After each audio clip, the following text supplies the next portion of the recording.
Bismillahirrahmanirrahim. Assalamualaikum warahmatullahi wabarakatuh. Selamat pagi adik-adik semuanya. Semoga masih dalam keadaan sehat walafiat ya. Alhamdulillahirrahmanirrahim. Kita masih bisa berjumpa kembali di mata pelajaran bahasa Indonesia.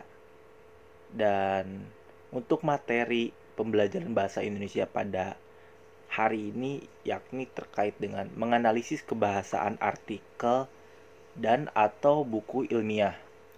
Sebelumnya teman-teman ada yang tahu tidak terkait dengan artikel ilmiah? Ada yang bisa menjawab? Ya, betul. Artikel ilmiah adalah tulisan ilmiah yang dapat berbentuk artikel ulasan ataupun artikel penelitian dari laporan hasil penelitian yang ditulis kembali oleh para penulisnya untuk dipublikasikan ke dalam jurnal. Itu secara garis besarnya. Ada beberapa hal yang mungkin perlu diingat terlebih dahulu sebelum menganalisis. Yang pertama, menemukan unsur kebahasaannya dalam artikel opini, artikel ilmiah atau buku ilmiah. Dan yang kedua, membandingkan kebahasaan artikel opini dan buku ilmiah. Oke, yang pertama terkait dengan menemukan unsur kebahasaan artikel opini dan buku ilmiah. Yang pertama itu ada adverbia. Ada yang tahu gak adverbia itu apa? Ada yang bisa menjawab? Gak ada? Ya, biar saya jelaskan ya. Secara garis besar, bahasa adverbia itu bahasa yang dapat mengekspresikan sikap eksposisi. Dalam artian, agar dapat meyakinkan pembaca, diperlukan ekspresi kepastian yang bisa dipertegas dengan kata keterangan atau adverbial frekuentatif. Seperti halnya selalu, biasanya, sebagian besar. Ada lagi yang tahu?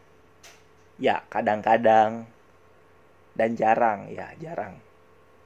Nah, yang kedua setelah tadi ada adverbia, yang kedua ada konjungsi. Ada yang tahu gak? Nah, mungkin kan terkait dengan konjungsi mungkin teman-teman semuanya sudah mulai familiar lah terkait dengan konjungsi. Beberapa kali dalam mata pelajaran bahasa Indonesia sering dibahas terkait dengan konjungsi. Ada yang tahu? Ya benar.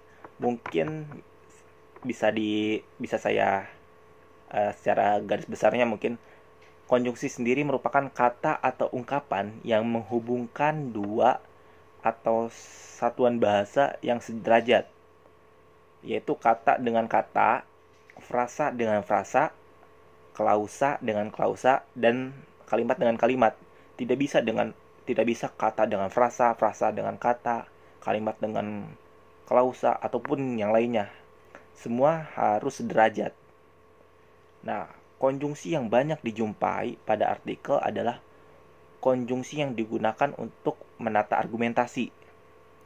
Seperti halnya pertama, kedua, berikutnya.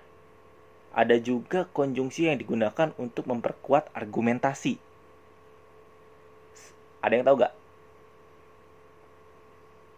Ya, selain itu, sebagai contoh, ya misalnya, padahal, ya justru, masuk.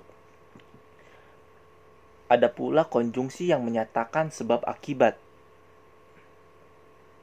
seperti sejak, sebelumnya, dan sebagainya. Dan yang ketiga, ada kosakata. Nah, terkait dengan kosakata, yakni mungkin secara sederhananya merupakan pembendaharaan kata-kata. Supaya teks tersebut mampu meyakinkan pembaca, dan diperlukan kosakata yang luas dan menarik. Nah, yang tadi mungkin terkait dengan menemukan unsur kebahasaan artikel opini dan buku ilmiah. Ada yang ingin ditanyakan tidak? Tidak ada. Nah, Yang kedua tadi yang terkait dengan membandingkan kebahasaan artikel opini dan buku ilmiah. Ya, setelah menemukan unsur-unsur kebahasaan dalam sebuah artikel opini dan buku ilmiah, selanjutnya untuk menambah wawasan dalam hal menganalisis, coba teman-teman bandingkan dua artikel opini dengan dua buku ilmiah berdasarkan unsur-unsur kebahasaannya, serta memberikan komentar terhadap kedua teks tersebut. Nah, setelah ini teman-teman bisa membagi ke beberapa kelompok, ke dalam beberapa kelompok. Untuk pemilihan kelompok saya bebaskan. Nah, teman-teman milih sendiri. Nah, tugasnya coba teman-teman cari dua artikel opini dan dua buku ilmiah, lalu cari unsur kebahasaannya di dalam kedua artikel opini dengan dua buku ilmiah tersebut, lalu analisis. Ya, denger ya. Lalu analisis dan teman-teman beri tanggapan terkait dengan perbandingannya itu. Paham ya terkait tugasnya ya. Ya, boleh dicari di internet. Terkait artikelnya, karena mungkin teman-teman kalau nyari di perpustakaan agak susah ya. Nah, karena mungkin sekarang media digital kan udah berkembang luas, teman-teman bisa cari dengan mudah di internet. Oke? Bisa dipahami tidak? Nah, setelah teman-teman mendapatkan artikel lalu dianalisis dalam sebuah tulisan, nanti teman-teman semua presentasikan ke depan. Dan untuk teman-teman yang lainnya, ketika ada yang mempresentasikan, coba berikan tanggapan dan ataupun pertanyaan terkait dengan hasil analisisnya tersebut.